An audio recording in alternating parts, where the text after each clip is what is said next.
এই 8ই ডিসেম্বর নতুন উইকেট পড়ছে, জানেন আপনারা? 2 উইকেট পড়ছে এই বছর। 5ই আগস্ট 1 উইকেট পড়ছে, আর এই 8ই ডিসেম্বর আরেক উইকেট পড়ছে। আরো উইকেট পড়বে, আরো উইকেট। 2024 সাল উইকেট পড়ার বছর।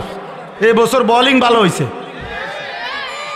আগামীর পৃথিবী ঈমান আর কুফরের পৃথিবী। মনে রাখে, এই বাংলাদেশের শুধু 2-4টা দল নিয়ে হিসাব করলে হবে না। গ্লোবালাইজেশন এখন পৃথিবী, এই গ্রাম যেমন পৃথিবীর শেষ মাথা তেমন, একরকম হিসাব। এটার এই বিশ্বায়ন বলে, গ্লোবালাইজেশন বলে। অর্থাৎ সারা পৃথিবী এখন বিশ্বগ্রাম। গ্লোবালাইজেশন মানে কি? বিশ্বগ্রাম মানে সারা পৃথিবী 1 গ্রাম, সারা পৃথিবী ফরিদপুর। তার মানে এখানে বসেই এখন সারা পৃথিবী একসাথে দেখা যায়, তাকানো যায়। এই জন্য সারা পৃথিবীর সাথে মিলাইলে সারা পৃথিবীতে মজলুমের বিজয় হচ্ছে, সারা পৃথিবীতে ইমানদারের বিজয় হচ্ছে, সারা পৃথিবীতে জালেম হেরে যাচ্ছে। বিশ্বাস করেন, এটা বিশ্বাস করেন। এই যে 8ই ডিসেম্বর সিরিয়াতে 54 বছরের স্বৈর শাসন বাফুত মিল্লা, সিরিয়ায় ইসলামের গুরুত্বপূর্ণ একটি দেশ, সেইখানে স্বৈর শাসক ফ্যাসিস্ট জুলুমবাজ 54টা বছর ধরে লক্ষ লক্ষ মুসলমানের উপরে জুলুম করেছে। যেই জালেম বাশার আল আসাদ গাট্টি গুট্টি লইয়া ভাগছে, পলাইছে। এবছর বোলিং কড়া বোলিং হয়েছে, হ্যাঁ কড়া বোলিং হয়েছে। 2 উইকেট পড়ে গেছে। আগামীর উইকেট নেতানিয়াহু, ইসরায়েলের ওই কুত্তা, সেও পড়ে যাবে ইনশাআল্লাহ। ইমানদারের বিজয় হবে ইনশাআল্লাহ। সারা পৃথিবীতে ইমানদারের বিজয়ের আহ্বান। ওই সমস্ত ভারত, ওদের ওই সমস্ত ফালতু কথা, 130 কোটি না বেটা, তারা বেঈমান। 230 কোটির ভয় দেখায়া ইমানদারকে এক চুলো সরাইতে পারবে না ইনশাআল্লাহ। 56,000 বর্গ মাইলের এই জমিন আমার দেশের লক্ষ কোটি ইমানদার যুবক কলিজার শেষ ফোঁটা রক্ত দিয়ে রক্ষা করবে ইনশাআল্লাহ। আমরা 130 কোটি ভয় পাই না। কি বলেন? ভয় পাই না আমরা। আমাদের একজন। আরে তোর 130 কোটি তুই রাখ বেঈমান, আমাদের একজন। আগেও ছিল একজন, এখনো একজন, আগামী তো একজন। তিনি আল্লাহ। তিনি কে? 130 কোটির মোকাবেলায় এই হিন্দু ভারতের বেঈমান, তাদের মোকাবেলায় এক মালিকে যথেষ্ট। আলু দিবে না, পেঁয়াজ দিবে না, হাতের আব্বার পেঁয়াজ, মোদির আব্বার পেঁয়াজ। হ্যাঁ, তোর বাপের পেঁয়াজ বেঈমান। আলু দিবি না, পেঁয়াজ দিবি না, তোর বাপে খাওয়ায় পেঁয়াজ তোরে, তার বাবার পেঁয়াজ না এগুলা। তাদেরকে 130 কোটি বেঈমানকে যে চাল ডাল আলু পেঁয়াজ যিনি খাওয়ায়, তিনি তো আমার আল্লাহ বেটা। তোদের কি বেটা? তোদের মূর্তি ছাড়া আছে কি? আল্লাহ যিনি তাদেরকে খাওয়ায়, তিনি আমার আল্লাহ না? তো আমার আল্লাহ তোরে খাওয়ায়, তুই আমারে দমক দেস। এই বেকুব মন্ডাসায় গিয়া কই নাই, বলে কি এগুলো? এই জন্য বন্ধু আমার, আমি অনুরোধ করলাম, চারিদিকে নওজোয়ান, ইমানের বিজয়, কালেমার বিজয় ইনশাআল্লাহ। বাংলাদেশেও কালেমার বিজয় হবে ইনশাআল্লাহ। এই জমিনেও হকের পতাকা উড়বে, কালেমার পতাকা উড়বে ইনশাআল্লাহ। কোনো সন্দেহ, আমি থাকি বা না থাকি, এটা কোনো দেখার বিষয়, এটা কোনো দেখার বিষয়। আল্লাহর হক, বান্দার হক, এক্ষেত্রে ঘাটতি করা, এটার জন্য জাহান্নাম। তাহলে নামাজের কথা বলতে গিয়ে বললাম, নামাজ যে পড়ে তার কথা বলছিলাম। বেনামাজি হিসাবে নাই, ওই ফালতুরে কোনো গণাতে ধরে না কেউ। ইসলাম তাকে কোনো মানুষে মনে করে না। বেনামাজি ওটা খায় দায় ঘুমায়। কুলু ওয়া তামাত্তাউ কালিলান ইন্নাকুম মুজরিমুন। আল্লাহ বলে নাফরমান, ঠিক আছে, কিছু সময়ের জন্য দুনিয়া খাও, ভোগ করো, বাকি মনে রাখো তুমি কিন্তু পাপী।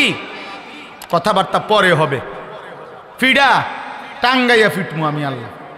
তুমি কি মনে করছো? ফায়াউমা ইদিল্লা ইউআযিবু আযাবাহু আহাদ ওয়ালা ইউসিকু ওয়াসাকাহু আহাদ। কোরআন শরীফে আছে, নাফরমান আল্লাহ বলে নাফরমান মনে রাখিস হাসরের ময়দানে আমি তোকে যেই আযাব দেব এমন শাস্তি তোরে জীবনে কেউ দেয় নাই। এই আয়াতের অর্থ আপনি দেখে নিয়ে ওয়ালা ইউসিকু ওয়াসাকাহু আহাদ। আল্লাহ বলছে নাফরমান তোকে এমন বাধা বাঁধবে আমার ফেরেশতারা, এমন শক্ত বাধা বেঈমান তোরে দুনিয়ার জীবনে কেউ বাঁধে নাই। তুই আমার কি ভাবছো বান্দা? তুমি আমারে মনে করছো রহমান, রাহিম, গফফার, গফুর, এগুলোই শুধু শুনছো না? আমি যে জব্বার, আমি যে কাহার, আমি যে আজিজ, আমি যে জুনতিকাম, এগুলো শুনো নাই? আমার যে আরো নাম আছে এটি শুনো নাই? আমি যে কঠিন শাস্তিদাতা, আমি যে চূড়ান্ত প্রতিশোধ গ্রহণকারী, আমি যে খুব দ্রুত হিসাবকারী, এগুলো শোনো নাই? আমি যে প্রবল প্রতাপান্বিত, এটা শোনো নাই? এটা জরুরি, এটা বোঝা জরুরি। মহান আল্লাহ পাক রব্বুল আলামিনের কথা। বান্দা তুমি ভুল কইরো না, দুনিয়া খাও, আমি বাধা দেব না। দুনিয়া আমি নাফরমান পাপী, আমি চতুষ্পদ জন্তু জানোয়ারকেও দুনিয়া খাইতে দেই। ভাইয়া একটু কদ্দুর আগায় বসেন, অল্প একটু, একটু আগায় বসেন, একটু ওই ছেলেরা বসুক, অল্প একটু কষ্ট করছেন আপনারা এতক্ষণ, এখন হেরা আইছে। আলহামদুলিল্লাহ, আল্লাহ সবাইরে কবুল করে। বা আসেন সবাই আগায় আসেন, তাকাইবেন না, আপনি আগাইলে হইতো আপনি কীর্তেন পিছন মনে করেন কেউ বসছেন, আপনার কইছি আর কি, আপনি আসেন, আগায় আসেন। মাশাআল্লাহ। তাইলে বাপ এখানে উদ্দেশ্য হইল আমার বলা, নামাজ যে আদায় করে এই ব্যক্তি তাতফিফ যদি করে তো আল্লাহর হকের মধ্যে যদি কমতি করে তার জন্য জাহান্নাম। তার মানে কি? তার মানে হলো তাফসিরে স্পষ্ট আছে, নামাজের মধ্যে যা কিছু করতে হয়, নামাজের তিলাওয়াত, নামাজের তাসবিহাত, নামাজের রুকু, নামাজের সেজদা, নামাজের তাশাহুদ, এগুলোর মধ্যেও যে কমতি করে, ঘাটতি, তা সেও মুতাফফিফ, তার জন্য জাহান্নাম। বুঝছেন নি আমার কথাটা? রুকু দেয় দিয়া একটু মাথা আলগি দিয়ে নিচের দিকে জায়গা, এমন ভদ্রলোক দেখছেন কোনোদিন? আমি দেখছি। সেজদা দেয় একটা দিয়া মাথাটা একটু আলগি দিয়ে আরেকটা মারে, দুইটা সেজদা। কার লগে বাটফারি করেন? সিটারি? কি ধরনের সেজদা দিলেন? মস্কারি করেন? হ্যাঁ, 4 রাকাত সুন্নত পড়ে ফেলছে, মনে 1 মিনিটও লাগছে না। কি মেশিন লাগাইলেন? কি মেশিন এটা? জাপানি মেশিন, চায়না তো সম্ভব না এত তাড়াতাড়ি পড়া। কি মেশিন লাগাইলেন বলেন? আশ্চর্য। 100 দানার তসবিহ 1 মিনিটে শেষ, উড়ে এলো মেশিন। সুবহানাল্লাহ, আল্লাহু আকবার।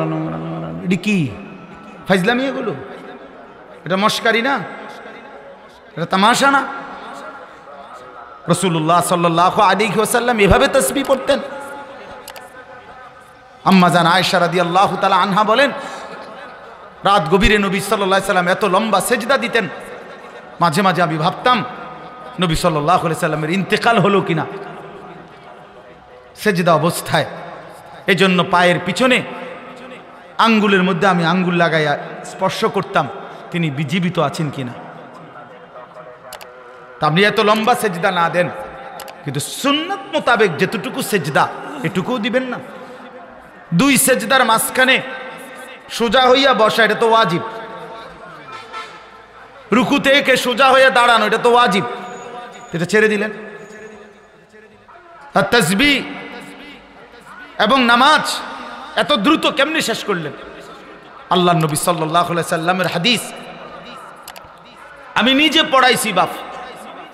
নবী সাল্লাল্লাহু আলাইহি সাল্লাম বলছে, তিলকা সালাতুল মুনাফিক, তিলকা সালাতুল মুনাফিক, তিলকা সালাতুল মুনাফিক। 3 বার বলছে একটা কথা। ওই নামাজ মুনাফিকের নামাজ। ওই নামাজ মুনাফিকের নামাজ, ওই নামাজ মুনাফিকের নামাজ। কামা ফানাক্কারা আরবাআন লা ইয়াযকুরুনাল্লাহা ইল্লা কালিলা। নবীজি বলেন যে দাঁড়াইলো আর 4 রাকাত নামাজ যেন 4টা ঠোকর মারলো, ঠিক মতো আল্লাহর জিকির তাসবিহগুলো আদায় করলো না, এটা মুনাফিকের নামাজ, মুনাফিকের নামাজ, ইমানদারের নামাজ না। কোরআন শরীফে আল্লাহ তাআলা স্পষ্ট, কোরআন শরীফে আছে মুনাফিকের প্রথম চিহ্ন, মুনাফিকের হাদিসেও চিহ্ন আছে, কোরআনেও আছে। আল্লাহ তাআলা বলছে মুনাফিকের 1 নম্বর চিহ্ন কি, কোরআনে বলছে ওয়া ইযা কামু ইলাস সালাতি কামু কুসালা। মুনাফিক কাকে বলে? আল্লাহ কোরআনে বলছে তারা যারা নামাজ আদায় করে অলস ভাবে, নামাজ পড়ে না, এটা না, আগেই বলছি যে নামাজ পড়ে না তারে কোনো কি নাই, তে কিচ্ছুই না, তে ফায়জামাও না, ফ্যানও না, হাফ প্যান্টও না, ফুল প্যান্টও না, এটা প্লাস্টিক, এটা বাদ, আগেই বাদ, তারে নিয়ে কোনো কথা নাই, তার কোনো তুলনা নাই। হ্যাঁ, বেনামাজির কোনো তুলনা নাই, এটা জানেন? মানে এই কথাটা বুঝছেন নি, এর অর্থ কি? বেনামাজির কোনো তুলনা নাই মানে কি? মানে বেনামাজিকে কোনো জানোয়ারের সাথেও তুলনা দিলে ওই জানোয়ারকে অপমান করা। হ্যাঁ, এই জন্য আল্লাহ বলে দিছে বালহুম আদাল, বরং সে জানোয়ারের চাইতেও নিকৃষ্ট। এই জন্য বেনামাজির কোনো তুলনা নাই। তারে ছাগল বললে ছাগল প্রতিবাদ করবে। মহান আল্লাহ কি কি কারণে আমার সাথে তারে তুলনা দিল কি লেগে? যদি এমন হইতো আমারও সেজদার যোগ্যতা দিছেন, তারেও দিছেন, কিন্তু আমিও দেই না, সেও দেয় না, তাইলে না মিলতো। কথা বোঝেন নাই? এ প্রতিবাদ করবে। কুকুর বললে কুকুরে প্রতিবাদ করবে, কুকুর বলবে মহান আল্লাহ পরারে বলেন আমার লগে তুলনা দিল কেন এই নাফরমান রে? আমারে আপনি তো সেজদার যোগ্যতাই দেন নাই, তাকে তো দিছেন। কথাটা উড়াই দিয়েন না নিজেরে। বাদ দুগা খাইতে আনলে, মোবাইল টিপতে আনলে, কয়টা টাকা কামাই করলে আর কদ্দুর বইয়ের টেলিভিশন চাইতে আনলে চালাক মনে করেন না। ভাত খাওয়া কোনো অবাক কিছু না। পৃথিবী ভোগ করা এটা কোনো আশ্চর্য, খুব মারাত্মক কিছু না। দুনিয়া জানোয়ার, জঙ্গলের হাইওয়ান জানোয়ার দুনিয়া আমাদের চাইতে বেশি ভোগ করে। একটা হাতি, প্রাণীবিদ্যা গবেষকদের কথা হলো একটি হাতি একদিনে 250 কেজি খাবার খায়, 90 লিটার পানি পান করে। আপনি কি ভোগ করছেন দুনিয়া? একটি তিমি 1 লোকমায় 200 জন সামর্থ্যবান মানুষের সমপরিমাণ খাবার খায়। আপনি কি দুনিয়া ভোগ করছেন বেশি? কিতা? দুন্দুল, করলা, লাল শাক, ক্ষীরা, টমাটো, ফার্মের মুরকা, কক মুরকা, ফাঙ্গাস, তেলাপিয়া, দৈন্যতা, কাঁচামরিচ, এই তান্নি খাই এই মাছ ধরি। বেটা বেউকুফ বেটা। আপনি জঙ্গলের একটা বাঘকে বলেন না, সিংহকে বলেন দোস্ত আজকে একেবারে বেশি ঝামেলা গেছে, আজকের বেলাটা শুধু তুমি ফাঙ্গাস দিয়া, এই বেলাটা শুধু চালাইয়া নাও, রাইতে আবার গোস্ত দিব, আজকে একটু ঝামেলা। আপনি বলেন না, সিংহ একটা টানা চটকনা দেবো বেটা, আমরা বংশ জীবনে কেউ ফাঙ্গাস খাইনি বেটা। আমরা তো প্রতিদিন গোস্ত ছাড়া কিছু লোকমা দেই না বেটা, খায় অন্য কিছু। তাইলে যে জানোয়ার পৃথিবী আমাদের চাইতে বেশি ভোগ করে, সেই সামান্য দুনিয়া ভোগ করে আল্লাহকে কেমনে ভুলে গেলেন? আখিরাতকে কেমনে ভুলে গেলেন? হায় মুসলমান, নামাজ কেমনে ভুলে গেলেন? ছেলেটা কোনোদিন নামাজ পড়ে না, মুসলমানের ঘরে ঘুমায়। উপযুক্ত ছেলে 14 বছর 16 বছরের কোনোদিন ফজরের নামাজ পড়ে না। আপনি ভাবতেছেন তারে মানুষ বানাইতেছেন। কি মানুষ বানাইতেছেন মিয়া? কোন যুক্তিতে? এত অমানুষ হচ্ছে বেটা। বেনামাজি মানুষ হয় কেমনে আবার? বেহায়া মানুষ হয় কেমনে আবার? যে মেয়ে বেহায়া 8-7 কাপড় পরে নিজের রূপ আর যৌবন রাস্তায় প্রদর্শন করে, সে মানুষ হইল কেমনে? এ তো হাজারো লক্ষ বখাটে যুবকের ভোগের উপভোগের প্রদর্শনীর এক বস্তু হইছে। সে ইজ্জতওয়ালা, সম্ভ্রমওয়ালা, আত্মমর্যাদা সম্পন্ন নারী হলো কিভাবে? মানুষ বানায়, মানুষ বানায় শুধু রেজাল্টের কাগজ, A+ কাগজ, এইটা সার্টিফিকেট, এটাই শুধু মানুষ না মিয়া। আখলাককে মানুষ বলে, মানুষ সার্টিফিকেটকে বলে না, মানুষ আখলাককে বলে। আখলাক জিন্দিগির নাম মানুষ, জীবনের নাম মানুষ, আখলাকের নাম মানুষ, চরিত্রের নাম মানুষ, হায়া লজ্জার নাম মানুষ, ইনসানিয়তের নাম মানুষ, আল্লাহকে চিনার নাম মানুষ, মালিকের গোলামি করার নাম মানুষ। এজন্য দোস্ত আমার, বন্ধু আমার, বলতেছিলাম নামাজের মধ্যে আদায়ের মধ্যেও যারা গাফলতি করে তাদের জন্য জাহান্নাম। তাইলে রুকু, সেজদা, সূরা কেরাত, দোয়া, কালাম, এই সমস্ত ক্ষেত্রে অবশ্যই অবশ্যই খেয়াল রাখতে হবে, ঠিক করতে হবে। আপনার সূরা কেরাত আজীবন অশুদ্ধ, আমনে নামাজ পড়েন, মানসে না কয় আমনে নামাজ পড়েন, আমনে না বলেন আমনে নামাজ পড়েন, আখিরাতের দৃষ্টিতে তো এই নামাজ হয় না। বুঝেন নাই আমার কথা? হবে না তো নামাজ। আপনি স্কুলে পড়ছেন দেখে আপনার অশুদ্ধ কোরআন, জি না, এটা এমন কোনো মূলনীতি নাই যে হুজুর আমি স্কুলে, আমরা জেনারেল শিক্ষিত, অতএব আমাদের সূরা কেরাত অশুদ্ধ হলেও চলবে। এই ফয়সালা কোথায়? এই রেজুলেশন হয়েছে কোন জায়গায়? জাতিসংঘে। কে তাহলে এই সিদ্ধান্ত দিল কে?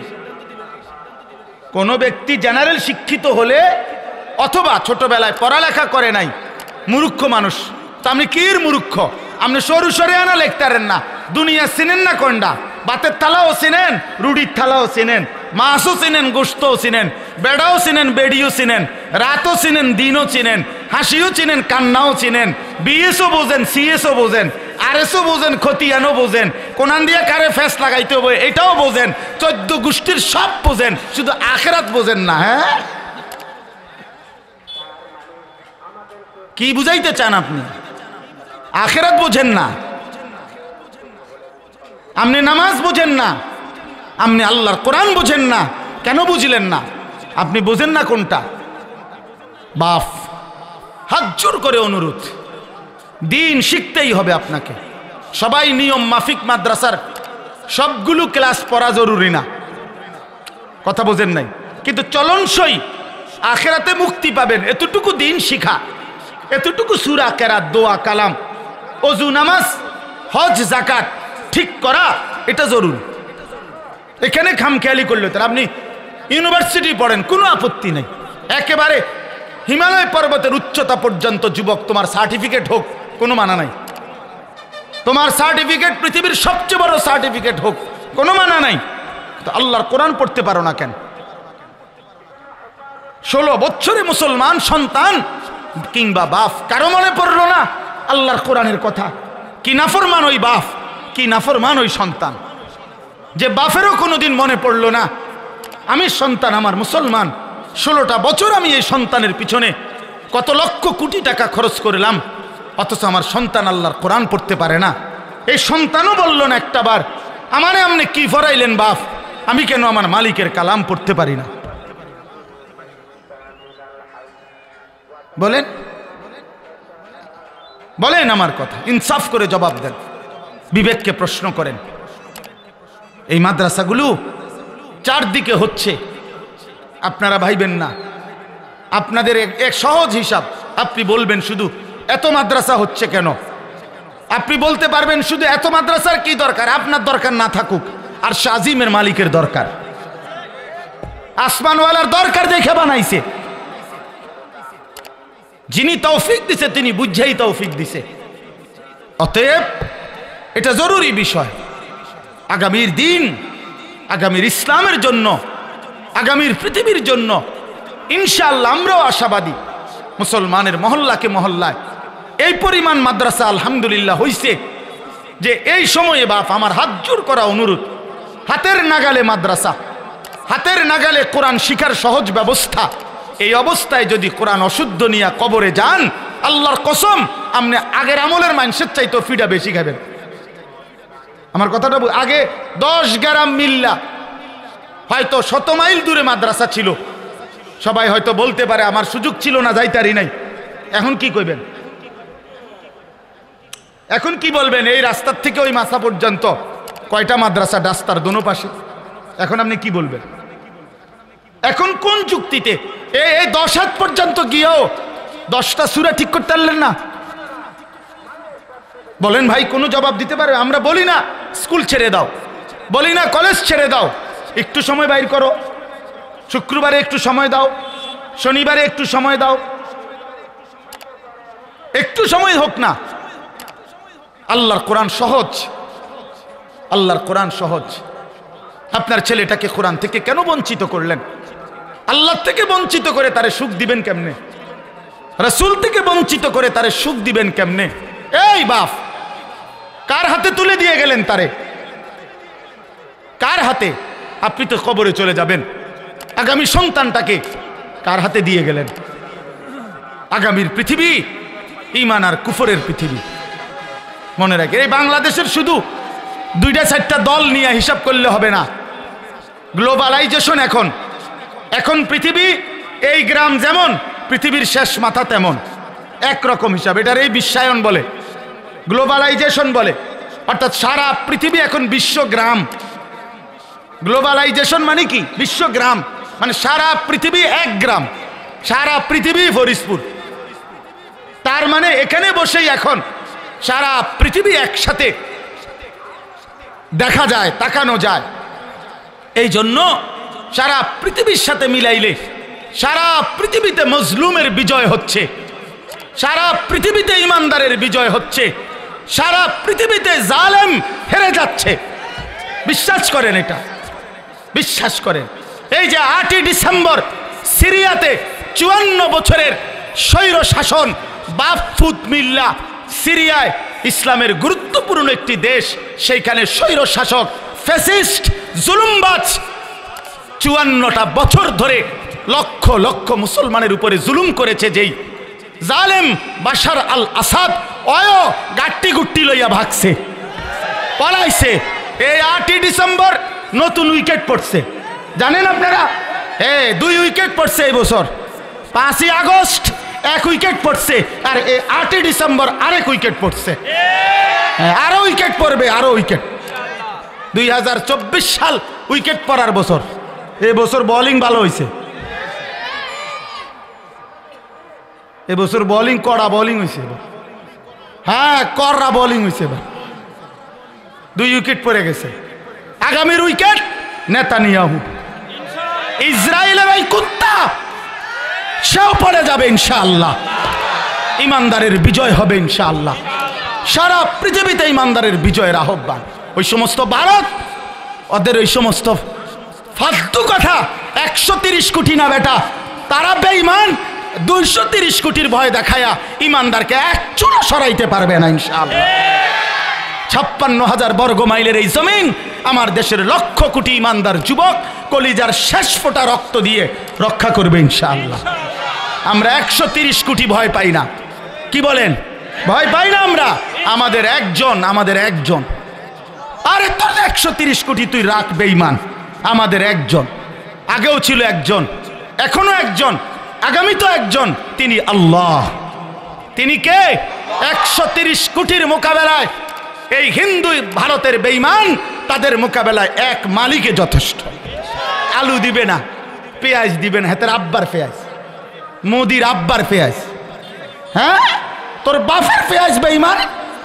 আলু দিবি না, পেঁয়াজ দিবি না, তোর বাপে খাওয়ায় পেঁয়াজ তোরে, তার বাবার পেঁয়াজ না এগুলা। তাদেরকে 130 কোটি বেঈমানকে যে চাল ডাল আলু পেঁয়াজ যিনি খাওয়ায়, তিনি তো আমার আল্লাহ বেটা। তোদের কি বেটা? তোদের মূর্তি ছাড়া আছে কি? আল্লাহ যিনি তাদেরকে খাওয়ায়, তিনি আমার আল্লাহ না? তো আমার আল্লাহ তোরে খাওয়ায়, তুই আমারে দমক দেস। এই বেকুব মন্ডাসায় গিয়া কই নাই, বলে কি এগুলো? এই জন্য বন্ধু আমার, আমি অনুরোধ করলাম, চারিদিকে নওজোয়ান, ইমানের বিজয়, কালেমার বিজয়। ইনশাআল্লাহ বাংলাদেশেও কালেমার বিজয় হবে ইনশাআল্লাহ। এই জমিনেও হকের পতাকা উড়বে, কালেমার পতাকা উড়বে ইনশাআল্লাহ। কোনো সন্দেহ, আমি থাকি বা না থাকি এটা কোনো দেখার বিষয়, এটা কোনো দেখার বিষয়। এই জন্য আমার এতটুকুই কথা, এই সূরা তাতফিফের কারণে আমি বললাম আল্লাহর হক, বান্দার হক, এক মুমিন হিসাবে ঘাটতি না করা। নামাজ পড়েন, কোরআন পড়েন, নিজেও দিন শিখেন, 90 বছর হোক আর 900 বছর বয়স হোক। আর কোলের বাচ্চা, ছোট বাচ্চা, 6 বছরের বাচ্চা, 7 বছরের বাচ্চা, ছেলে মেয়েকে আল্লাহর কোরআন থেকে বঞ্চিত করেন না। জেনারেল লাইনে পড়ায়েন, কোনো অসুবিধা নাই। আমরাও পড়ছি, আমি কুমিল্লা ভিক্টোরিয়া কলেজ থেকে মাস্টার্স পাস করছি, কাজে কোনো অসুবিধা নাই, আপনি পড়েন। আমিও সায়েন্স বিজ্ঞান বিভাগ থেকে এসএসসি দাখিল পাস করছি, অতএব কোনো মানা নাই। কিন্তু আল্লাহর কোরআন থেকে বঞ্চিত করবেন কেন? রাসূলুল্লাহ সাল্লাল্লাহু আলাইহি সাল্লামের হাদিস থেকে বঞ্চিত করবেন কেন? আমার অনুরোধ, আপনারা আপনাদের সন্তানকে দিন শেখাবেন। বলেন ইনশাআল্লাহ। অবিবাহিতরাও বলেন ইনশাআল্লাহ। হ্যাঁ বলেন, বলেন ইনশাআল্লাহ। আরে ফায়দা আছে। আমি বললাম, এক যুবক আমারে কিছুদিন আগে বলছে যে হুজুর, আমি সেই যুবক যে গত 5-7 বছর আগে একবার এই নিয়ত করছিলাম আপনার মাহফিলে সন্তানকে দিন শেখাবো। তা আল্লাহ তাআলা, আমি বিয়েও করছি, আল্লাহ আমারে সন্তানও দিছে, এখন পাক্কা নিয়তও করলাম মাদ্রাসায় পড়াবো। এই জন্য বললে ভালো, আল্লাহ হায়াত দিলেই তো, আল্লাহ সন্তান দিলেই তো পড়ানো। আল্লাহ আমাদেরকে তৌফিক দান করেন। আপনাদের কাছে আমি শুধু এই 1 মিনিটে তর্জমা বলি।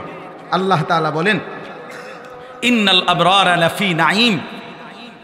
আল্লাহ তাআলা বলে, নিশ্চয়ই যারা নেককার, যারা আল্লাহ তাআলার ফরমাবরদার, সৎকর্মশীল, অনুগত বান্দা, আল্লাহ বলেন আমি পুরস্কার স্বরূপ তাদের জন্য বললাম তারা চির নেয়ামতে ভরা সুখের জান্নাতেই বসবাস করবে।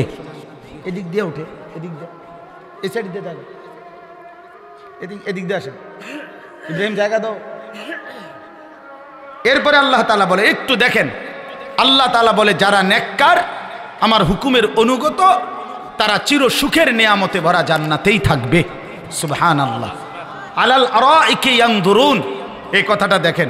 আল্লাহ বলে আমার জান্নাতি বান্দা জান্নাতের সিংহাসনে বসে দেখতে থাকবে 3 জিনিস।